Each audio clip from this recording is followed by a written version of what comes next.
Tahukah kalian, kalau dulunya masyarakat di Sulawesi Selatan, khususnya suku Bugis, percaya bahwa setiap manusia yang lahir ke dunia ini memiliki kembaran seekor buaya. Kepercayaan ini telah ada sebelum agama Islam masuk ke Indonesia. Masyarakat Bugis percaya bahwa apabila ada seorang anak yang lahir, maka di saat yang bersamaan pula telah lahir seekor buaya yang merupakan kembaran dari anak manusia tadi. Maka tak heran, dulunya apabila ada seseorang yang secara tidak sengaja bertemu dengan seekor buaya, maka buaya tersebut akan dia anggap sebagai kerabatnya yang datang berkunjung. Ngeri juga ya. Salah satu kisahnya datang di tahun 2020 kemarin, di mana seorang warga asal Makassar bernama Mulyadi secara tidak sengaja menemukan seekor buaya. Dia pun entah bagaimana berhasil mengevakuasi buaya tersebut dan membawanya pulang ke rumahnya. Sesampainya di rumah, buaya tersebut dia taruh di ruang tamunya dan diperlakukan dengan sangat hormat, bahkan lebih hormat dari cara dia memperlakukan tamu pada umumnya. Buaya tersebut diletakkan di atas kain kafan putih, dan dia kemudian membungkus sebagian tubuh buaya tadi dengan kain kafan. Bahkan, Mulyadi pun sampai memanggil para pemain gendang Gandrang Bulo untuk memainkan gendangnya di dekat buaya tadi. Hal ini dimaksudkan sebagai bentuk penyambutannya terhadap buaya tersebut. Mulyadi percaya bahwa buaya tersebut adalah salah satu kerabatnya atau keturunan dari orang tuanya. Mengapa bisa sampai demikian? Pasalnya, kasus seperti ini bukanlah yang pertama kali terjadi. Ada banyak kasus lain yang serupa yang juga terjadi di Sulawesi Selatan dan bahkan di Sulawesi Barat. Menanggapi hal ini, Guru Besar Fakultas Ilmu Budaya Universitas Hasanuddin Makassar, Profesor Dr. Nur Hayati Rahman, berpendapat bahwa kepercayaan manusia akan mitos buaya kembaran manusia tersebut memang masih ada di antara sebagian masyarakat suku Bugis. Meski demikian, hal ini tidak berlaku bagi semua masyarakat Bugis, melainkan hanya berlaku untuk sebagian saja. Masuknya agama Islam membuat sebagian besar masyarakat Sulawesi Selatan, utamanya suku Bugis, tidak lagi mempercayai hal itu. Meski demikian, masih ada segelintir orang yang tetap percaya dengan legenda tersebut. Bukan tanpa sebab, kepercayaan masyarakat Bugis ini bukan langsung ada begitu saja, melainkan ada suatu alasan mendasar yang menjadikan beberapa orang masih percaya bahwa mereka memiliki kembaran atau kerabat buaya. Dikarenakan hal ini telah tertuang di dalam kitab Bugis kuno, yakni Lagaligo itu sendiri. Dalam kitab tersebut dijelaskan bahwa manusia sangat perlu untuk menjaga keseimbangan dengan alam, termasuk dengan apa yang berada di bawah air. Dijelaskan pula bahwa masyarakat Bugis kuno menganggap bahwa segala sesuatu yang berasal dari bawah laut itu adalah bagian dari dirinya. Begitu pula halnya dengan apa yang ada di atas langit, petir, kilat, hujan, matahari, dan sebagainya. Itu adalah bagian dari diri mereka.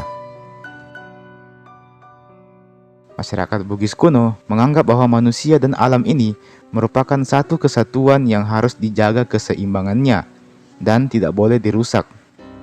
Itulah mengapa masyarakat Bugis pada zaman dulu sangat menjaga dan memelihara alam mereka. Selain itu, nyatanya bukan hanya buaya saja. Masyarakat Bugis kuno juga percaya bahwa manusia itu lahir di dunia, ada yang memiliki kembaran berupa air, ular, dan sebagainya. Tapi pada umumnya, mereka menganggap bahwa kembaran mereka adalah buaya itu sendiri. Ini juga yang menjadi alasan mengapa orang Bugis kerap kali menyebut buaya dengan istilah nenek atau nenek, karena masih adanya kepercayaan bahwa buaya itu adalah kerabat mereka. Olehnya itulah buaya dipanggil nenek. Meskipun begitu, kepercayaan seperti ini telah semakin dilupakan, utamanya semenjak agama Islam masuk ke Indonesia dan juga Sulawesi Selatan. para ulama secara perlahan berhasil mengubah ajaran tersebut ke arah yang lebih baik. Meskipun tidak berhasil sepenuhnya, karena masih terdapat segelintir orang yang mempercayai budaya lama tersebut. Selain itu, ada beberapa budaya lain yang juga berubah menjadi sesuatu yang lebih baik semenjak Islam masuk. Di antaranya, budaya membawa sesajen dan menaruhnya di laut, yang kemudian digantikan dengan mengadakan lomba perahu serta memberikan sedekah kepada orang yang kurang mampu. Meskipun sekali lagi, budaya yang lama tersebut tidak benar-benar tergeser, melainkan masih ada segelintir orang yang tetap percaya akan budaya lama tersebut. Hanya segelintir, namun sebagian besar sudah tidak lagi mempercayai hal tersebut. Itulah perkembangan zaman. Tradisi ada yang memang harus dijaga dan ada pula yang harus kita maknai sebagai sesuatu yang sebaiknya kita tinggalkan dan cukup dikenang sebagai sejarah saja. Seiring dengan berkembangnya ilmu pengetahuan, serta semakin pahamnya masyarakat dengan paham ajaran agama, maka masyarakat secara perlahan akan berjalan ke arah yang lebih baik.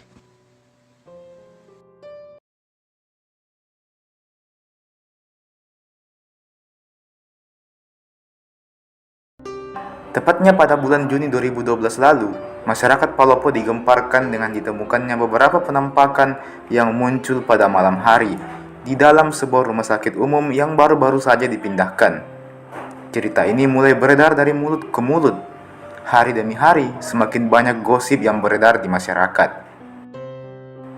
Apalagi setelah beberapa orang mengaku pernah mendengar suara-suara aneh dari dalam gedung rumah sakit tersebut.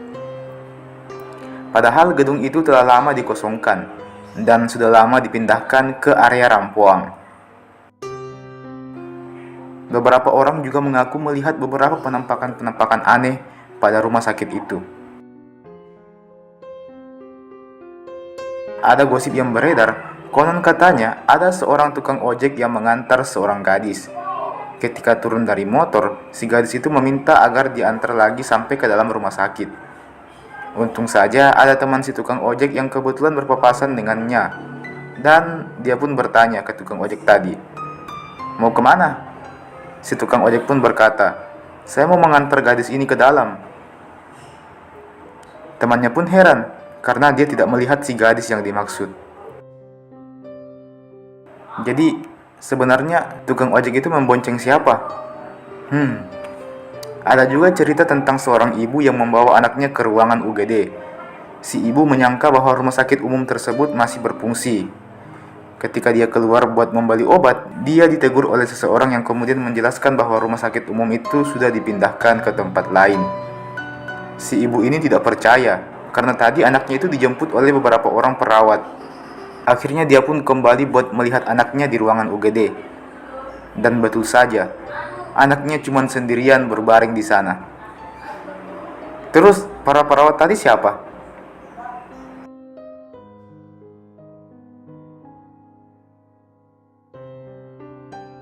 Tertarik akan hal ini, masyarakat Palopo pada waktu itu mulai berbondong-bondong mendatangi rumah sakit tersebut. Mendadak rumah sakit tersebut menjadi sarana uji nyali. Bahkan ada juga orang yang datang dari luar kota demi membuktikan kebenaran misteri dari rumah sakit tersebut. Dan hasilnya, ada yang melihat sosok suster berpakaian serba putih berkeliaran di rumah sakit itu.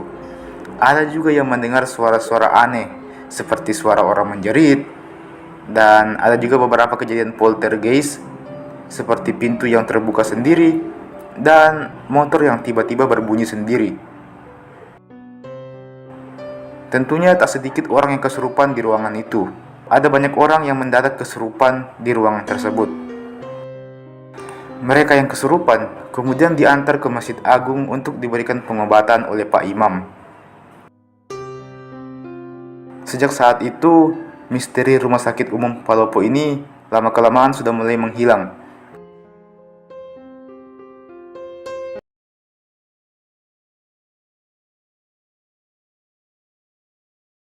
Kelelawar sendiri adalah hewan yang aslinya memiliki habitat di hutan yang lebat atau di dalam gua yang gelap. Namun, hal berbeda dapat kita saksikan saat kita berkunjung ke Kabupaten Sopeng, di mana kita bisa melihat ratusan bahkan ribuan kelelawar bergelantungan setiap hari di tengah-tengah kota. Kok bisa seperti itu ya? Ribuan kelelawar tersebut dapat kita jumpai di kota Watan Sopeng, yang merupakan ibu kota dari Kabupaten Sopeng itu sendiri. Dengan adanya fenomena tersebut, maka tak heran apabila Sopeng dijuluki sebagai kota kalong, alias kota kelelawar. Ada sebuah kisah yang diceritakan secara turun-temurun tentang asal mula kelelawar di Sopeng ini. Jadi, seperti ini kisahnya.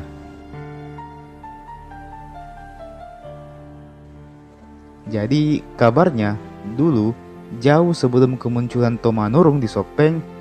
By the way, kalau kalian belum tahu siapa itu Tomanurung, bisa kalian tonton video saya soal ini. Link di deskripsi. Nah, kala itu, sebelum kemunculan Tomanurung, terdapatlah seorang raja yang memerintah di sebuah lembah yang sangat subur. Lembah tersebut banyak ditumbuhi oleh pohon calopeng, sehingga tak heran apabila daerah tersebut kemudian disebut dengan nama Sopeng.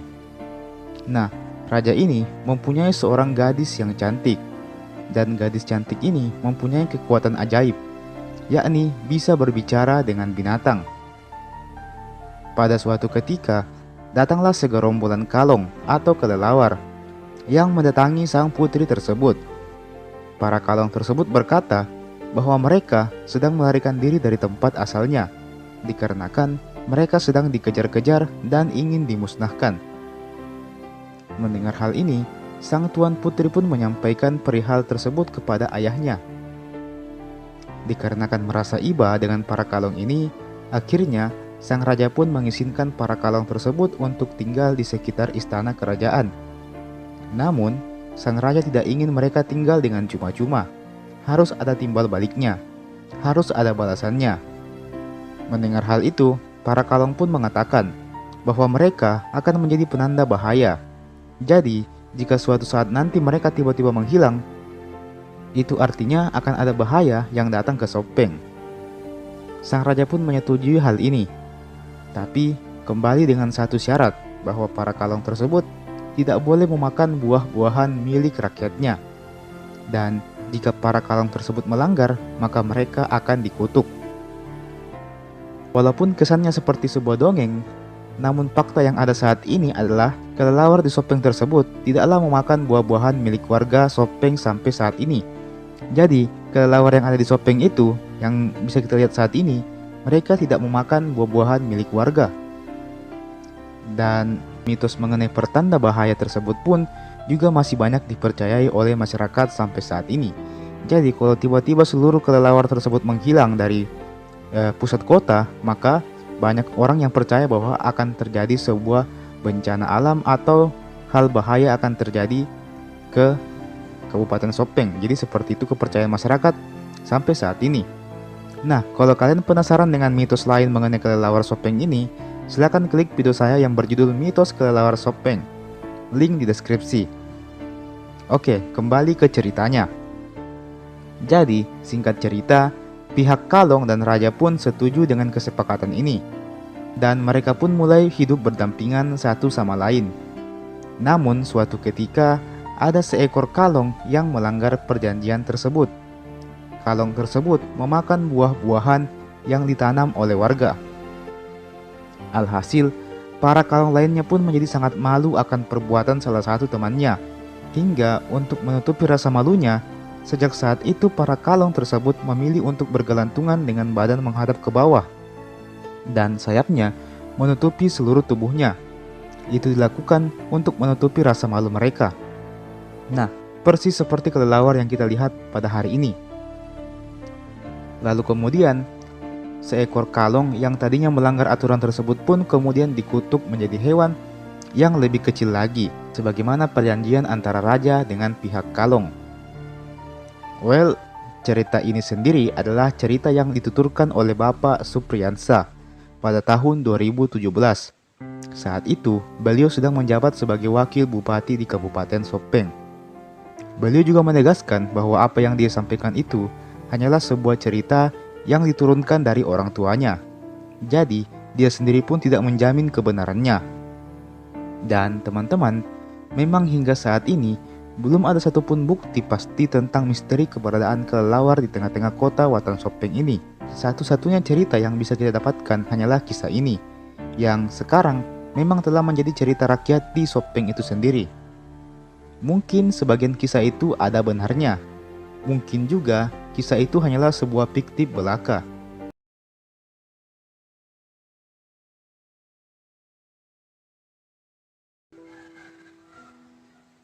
Kisah ini diceritakan oleh seorang teman yang juga merupakan seorang konten kreator YouTube.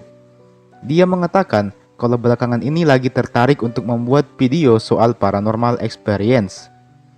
Olehnya itu, dia mulai mencari beberapa orang yang bisa dia ajak untuk collab dan membahas perihal pengalaman-pengalaman mistis yang dialami oleh orang tersebut. Alhasil, teman saya ini, yang sebut saya namanya Alwi, berhasil mendapatkan sebuah kontak dari seseorang yang mengaku punya pengalaman mistis. Keduanya pun memutuskan untuk segera bertemu. Pada hari yang dijanjikan, keduanya kemudian bertemu dan mulai berdiskusi mengenai konsep konten yang akan mereka buat. Setelah keduanya sepakat, dimulailah proses syuting video tersebut. Kebetulan si Alwi ini tidak punya kameramen, jadi dia hanya membiarkan kameranya merekam tanpa diawasi oleh siapapun. Ketika syuting, mulailah narasumber ini bercerita. Katanya, dulu di sekolahnya terdapat sebuah pohon yang tidak boleh didekati apabila telah malam hari. Katanya pohon tersebut bukanlah sembarang pohon. Pohon tersebut adalah tempat berkumpulnya para hantu di sekitar wilayah sekolah. Mungkin ibarat tempat nongkrong bagi kita. Pernah suatu ketika, ada kegiatan palang merah yang diadakan di sekolah tersebut selama 2 hari dan 1 malam. Dan ada seorang siswi perempuan yang berjalan-jalan di bawah pohon tersebut. Siswi itu masih kelas 10 dan mungkin dia memang belum tahu soal pohon tersebut. Alhasil, setelah dia berjalan melewati pohon tersebut, anak tadi langsung kesurupan dan berteriak dengan sangat kencang. Pihak sekolah pun langsung berusaha menyembuhkan anak tersebut dengan membacakannya ayat suci Al-Quran. Setelah beberapa saat kemudian, anak tersebut kembali normal dan dibiarkan beristirahat beberapa saat sambil menunggu orang tuanya datang dan mengantar pulang anaknya. Pernah juga ada 2 orang anak OSIS yang kebablasan menyelesaikan tugas OSISnya sampai malam hari. Kedua anak tersebut kemudian bergegas pulang setelah menyelesaikan tugas-tugas OSISnya. Keduanya berjalan pulang di koridor sekolah, dan mungkin karena sedikit iseng, salah satu di antara mereka memutuskan untuk menoleh ke arah pohon tersebut. Alangkah kagetnya si anak tadi ketika menyaksikan ada sosok wanita berambut panjang yang berdiri di bawah pohon tersebut dengan pakaian serba merah. Sosok wanita tadi kemudian mengulurkan tangannya seolah mencoba memanggil si anak tadi. Spontan si anak sangat kaget dan menyuruh temannya untuk ikut menoleh. Si temannya pun ikut menoleh dan keduanya sama-sama melihat sosok kuntilanak merah tersebut. Keduanya pun langsung kaget dan langsung lari terbirit-birit meninggalkan sekolah tersebut. Lebih lanjut, narasumber yang memang sejak kecil memang telah diberkahi ilmu untuk melihat hal-hal tak kasat mata itu pun ikut menerangkan bahwa dia sendiri pun juga pernah melihat sosok hantu, namun bukan di bawah pohon, melainkan di atas pohon tersebut. Menurutnya, kala itu ada kegiatan berkemah pramuka di sekolahnya. Ketika jam istirahat telah tiba, jam tidur maksudnya, dia ingin sekali buang air kecil. Alhasil dia pun berangkat menuju ke WC seorang diri. Untuk ke WC, dia mau tidak mau harus melewati pohon tersebut. Dan di momen itulah dia melihat ada sosok kuyang yang terbang di atas pohon tersebut. Rambutnya panjang sekali, sahut anak tersebut. Meski begitu, anak tersebut memang sudah sering menyaksikan kejadian-kejadian seperti itu dan sudah menganggapnya sebagai hal yang biasa-biasa saja. Dia pun memutuskan untuk mengabaikan kuyang tadi supaya tidak terjadi kepanikan di kalangan peserta yang lagi berkemah. Setelah bercerita panjang lebar mengenai hantu di sekolahnya, Alwi juga menggunakan kesempatan ini untuk ikut menceritakan kisah hantu di sekolahnya. Dia bercerita bahwa di sekolahnya pun terdapat sebuah kisah mistis, yakni adanya sebuah kelas, pohon di depan kelasnya, serta lapangan di sampingnya yang tidak boleh dilewati apabila kita hanya seorang diri dan bukan penghuni tetap sekolah tersebut di malam hari. Secara sekolah tersebut memang dihuni oleh beberapa keluarga dan pegawai. Dan konon katanya, kalau di lapangan, pohon serta ruang kelas tersebut terdapat sebuah pasar setan. Lumayan bikin merinding sih. Katanya, kalau kita lewat-lewat sendiri malam hari di situ, maka kita akan mendengar suara-suara bising layaknya orang yang sedang berbelanja di pasar. Tentunya dengan bahasa yang tidak bisa kita mengerti. Mendengar kisah Alwi ini, si narasumber pun mulai tertarik dengan sekolah tersebut. Keduanya pun mengakhiri syuting konten mereka hari itu dan sepakat untuk membuat konten lain yang lebih menantang. Mereka berencana untuk pergi ke pemakaman dan merekam suara-suara yang ada di pemakaman tersebut. Keduanya sepakat untuk membuat konten ekstrim tersebut. Alhasil, setelah berpamitan, Alwi pulang ke rumah dan bersiap untuk mengedit video yang baru saja dia rekam tadi. Alangkah kagetnya dia ketika mendapati rekaman video tersebut tidak bisa terbuka. Dia pun heran karena selama ini dia merekam video dan baru kali ini rekamannya tidak bisa diputar. Dia pun mencoba berbagai macam cara dan berhasil. Akhirnya videonya mau terputar. Namun kali ini audionya yang hilang. Ditambah lagi, gambar di setengah videonya tidak bergerak sama sekali. Dia pun heran dengan fenomena ini. Alhasil, dia menceritakan hal tersebut kepada si narasumber sambil memohon maaf. Narasumbernya berkata bahwa mungkin hantu yang bersangkutan tidak ingin kita mempublikasikan kisah ini. Makanya dia hadir dan mengganggu rekaman tadi. Mau tidak mau, Alwi akhirnya setuju dan tidak jadi mengupload video tersebut. Dia juga membatalkan niatnya untuk merekam di kuburan karena takut akan hal yang sama terjadi lagi.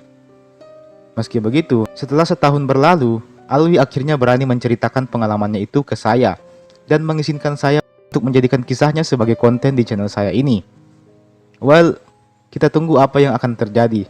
Apakah saya berhasil mengupload video ini atau justru akan terjadi gangguan teknis nanti pas saya bikin video ini? Mari kita coba.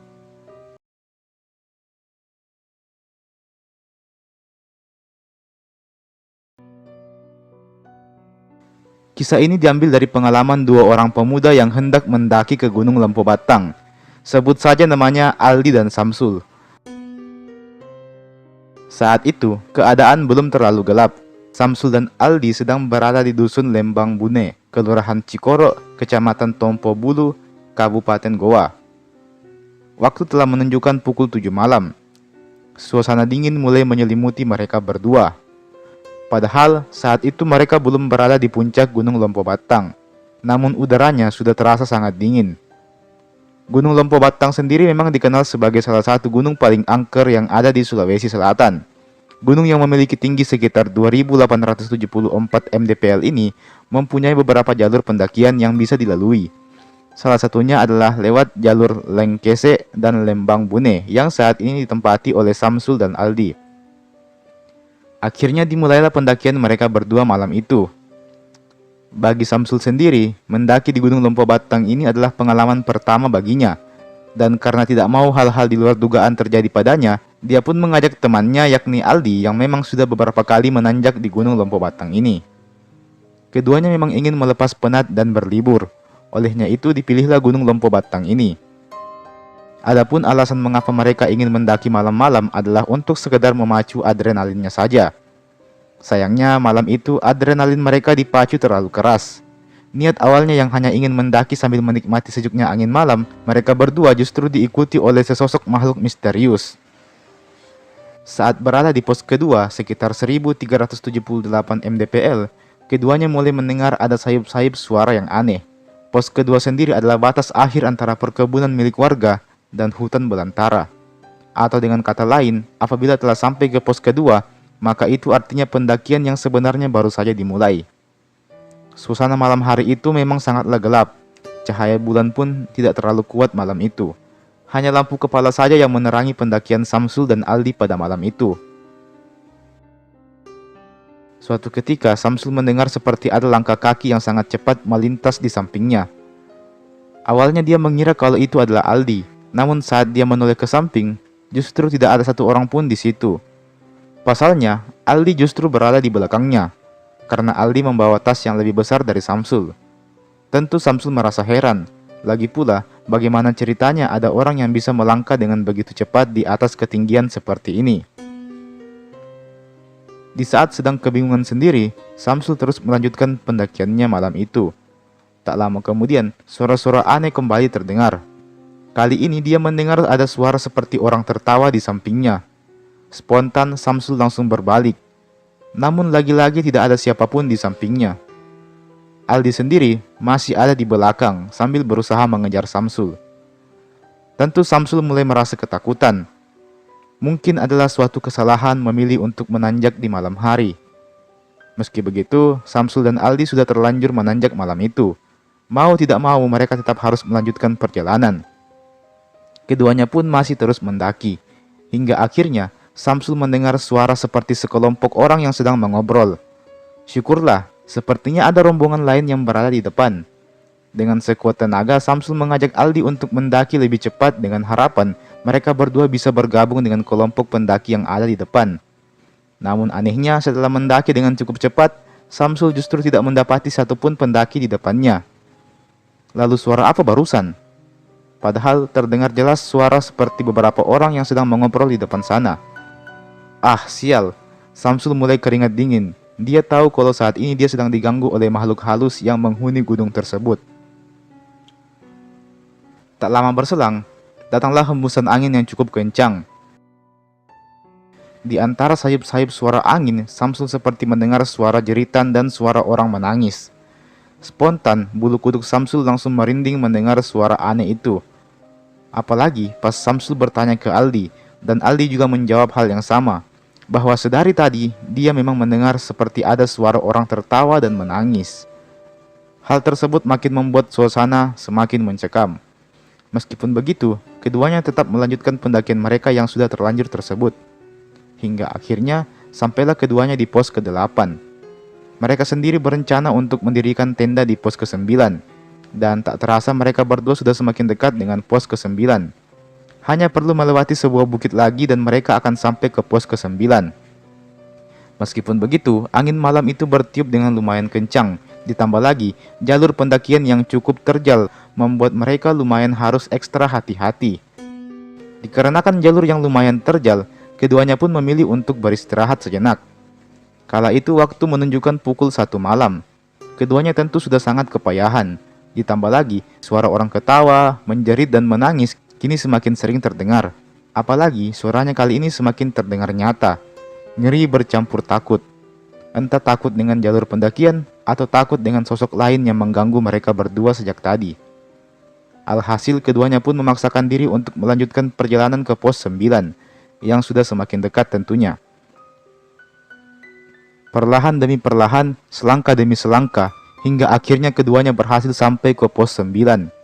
Segera keduanya mendirikan tenda, memasak makan malam, dan membuat kopi untuk sekedar menenangkan perasaan keduanya yang bercampur aduk antara takut dan cemas.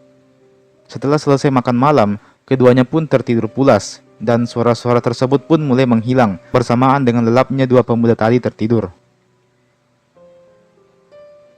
Keesokan harinya, keduanya pun melanjutkan perjalanan hingga berhasil sampai di puncak.